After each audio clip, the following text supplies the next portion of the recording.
नमस्ते सबैजनालाई। आज म यस भिडियोमा तपाईँहरूलाई नागरिक एपबाट कसरी नेपालको सबै डकुमेन्ट्सहरू हाल्न मिल्छ भन्ने कुरा देखाउन गइरहेको छु।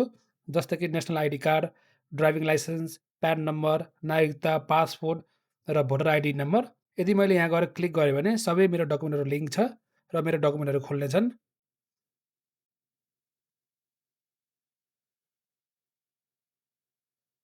त्यस्तै मैले सबै डकुमेन्टहरू लिङ्क गरेको छु, तर लास्टमा भोटर आइडी भने लिङ्क गरेको छैन र अब हामीले गएर भोटर आइडी लिङ्क गर्नेछौँ र सबै डकुमेन्टहरू लिङ्क गर्ने प्रोसेस भने एउटै रहेको छ।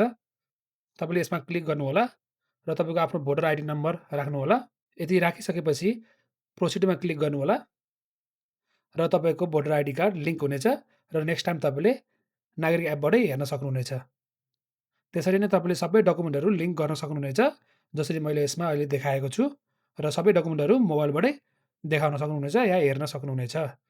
आशा लाग्यो तपाईँलाई यो भिडियो राम्रो लाग्यो होला। यदि राम्रो लागेमा कृपया कमेन्ट गरिदिनु होला र लाइक, सेयर पनि गरिदिनु होला र च्यानललाई सब्स्क्राइब पनि गरिदिनु होला है त। Thank you for watching the video. I will see you in another video.